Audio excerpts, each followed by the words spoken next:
I just think the X-Men are definitely one of the greatest comic book groups that you could grow up reading and learning about. And it's also a great metaphor for life.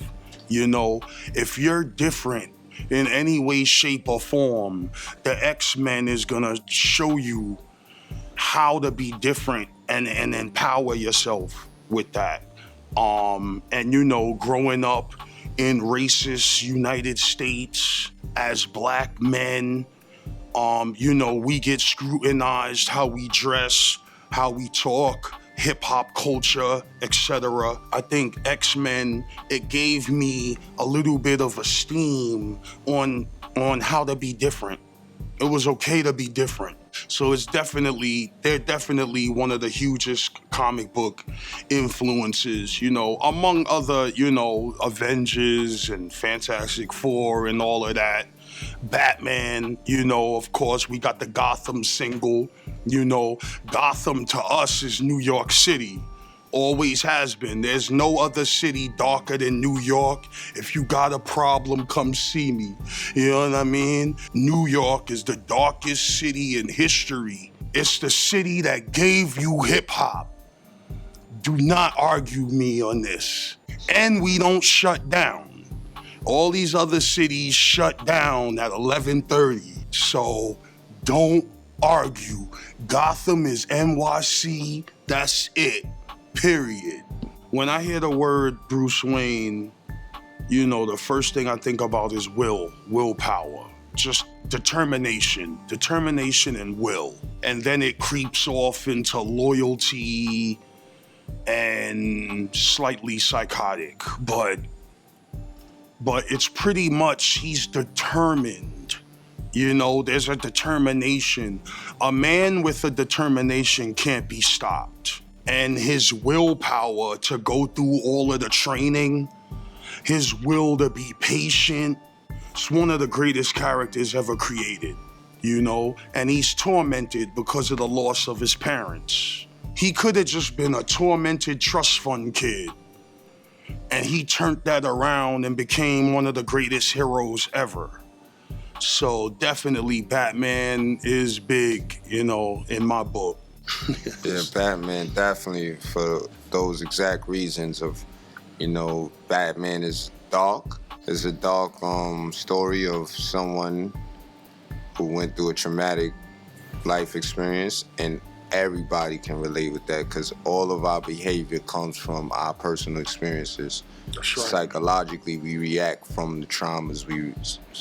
Things that was traumatic is the most standout of, you know, what makes us. Definitely to see Batman be who he is, and for the reason how, you know, you see how it spawned, it's real relative, man, real relevant, real valid to come up with the Batman, you know, issues, definitely. Swave gonna be mad at me for this one, cause he think he the biggest Spider-Man kid, and I'm like negative, you know.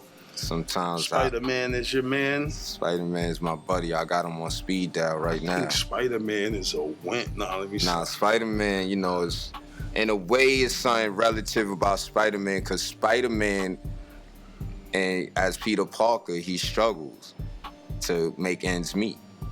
You know, he does all these great things, but he doesn't look for any financial, you know, compensation for these things he does. He does it purely for the sake of humanity. And that's the thing about comic books.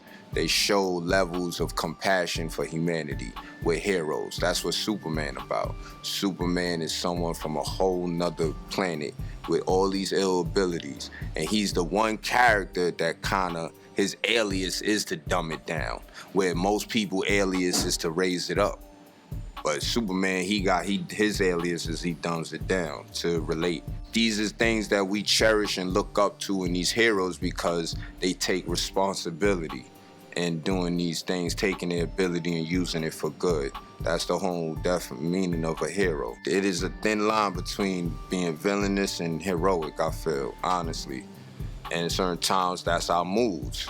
depending on how we feel according to the day. Some days we could be heroes, some days I feel we can be villains.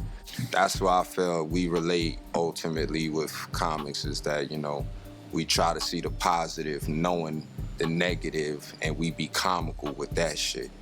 I got all emotion. It was crazy. I said, man, I ain't never fucking with that weed again. I don't know what was in that shit. That wasn't no regular weed, man. That shit, you know, made a nigga a little sensitive, bro. You know, and I felt like, okay, here's another form of young, rebellious music that the older generation don't understand.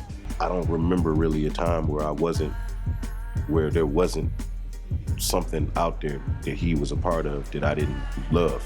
I don't know, man. I guess I would have to wiki like the first year that he started making music, because I swear I don't remember a time in hip hop where he didn't exist. And the game will tell you, yo, we want young niggas. We want young cats in the game, because what it's saying is that the young ones don't know shit, so we can easily manipulate them. The other ones, we call them legends, and we try to usher them out the door, try to get them up out of here like, yo, y'all created already, just chill.